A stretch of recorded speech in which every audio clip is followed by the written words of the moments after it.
AEW is entering a new era. With names like Punk gone, Jericho falling down the card, and Danielson set to retire next year, the company is set to undergo a massive change as names you familiarize yourself with in that main event role fall down to give space to the new generation of the AEW main event scene. Today, I'm going to be listing some of those wrestlers that AEW seem to be grooming for that main event position. We're gonna start off with Ricky Starks. Starks' rise in AEW really kicked off to that next gear with the launch of Collision. Starks was a prominent name on Collision during the soft brand split era, and now that soft brand split is over, he's now a prominent figure on both Collision and Dynamite. But how did this happen? How does Ricky Starks reach that next level? It all really started with the Owen. Ricky Starks would win the Owen Hart Cup, beating CM Punk in the finals, and this would kickstart a feud with CM Punk, who was at the time one of the hottest names in the company, one of the biggest names in the company. This feud unfortunately never really hit its next level as CM Punk was let go by the company. But instead of just fading away, Ricky Starks would transition into a feud with Bryan Danielson.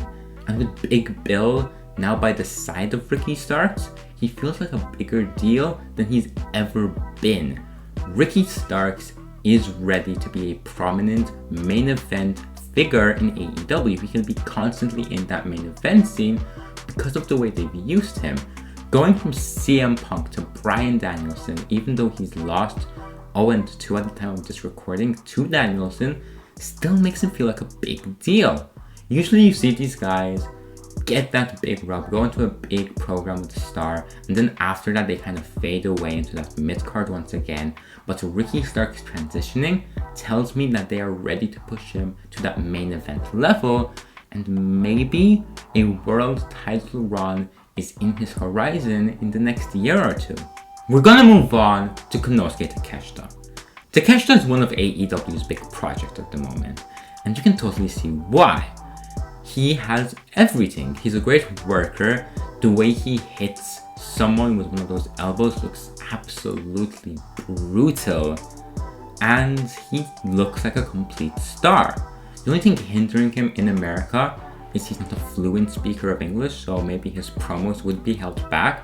But when you have Don Callis managing him, you can take that negative away because Don Callis can do all the talking, and then all Takeshita has to do is say a line or two in Japanese, and there, you have a great promo. Takeshita is someone who you could argue AEW didn't do right by following his turn, because he had some great segments where he got a lot of heat, beat an enhancement talent, and things were going really well, but then they kind of slowed the push down. They put the brakes on a little bit to move on to Jericho stuff with Callis, and that did hurt the momentum a bit. But months later, beating Kenny Omega at the pay-per-view, I feel has brought it back somewhat. Konosuke Takeshita is someone who you have to think will be AEW World Champion one day. I mentioned it with Ricky Starks, but I feel like Konosuke Takeshita is more likely because Ricky Starks could head elsewhere one day. Takeshita to me seems like someone who's going to be in AEW for the long run, or at least as long as he wants to be in America. He's a massive prospect for the future, and I truly believe one day he will be one of the biggest stars in the world. Next up we have Jay White. Jay White is someone who has really made it to the top of another top promotion, and that is New Japan Pro Wrestling. Jay White was a former IWGP Heavyweight Champion there, and I believe that he will have the same success in AEW.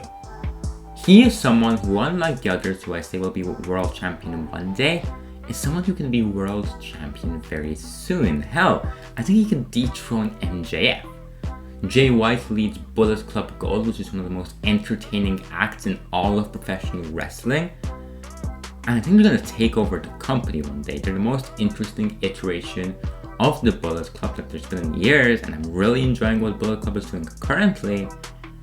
And I think that Jay White is one of AEW's best players. He's a great in-ring worker. He's a fantastic promo. He has charisma off the chart. He's pretty young too. Jay White is a full package of a wrestler. He's a complete star. And you can put him against any main event guy, and he can have absolutely fantastic programs with them. You can put him against MJF. You can put him against Kenny Omega. You can put him against Danielson before he retires, and Jay White will knock it out of the park. Jay White is someone that AEW must push to that next level, and all indications are saying that they will. He has his own faction. He is 9-0 in singles record. He has not been pinned or submitted. Jay White is getting a main event push, and it's only a matter of time before we start to see him beat some of the biggest names in the company.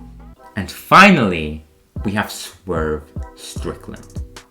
Swerve is someone who I really believe is going to reach the top of AEW. I've said world champion for everyone on this list, but Swerve is the one I'd be most excited to see because he's a personal favorite of mine.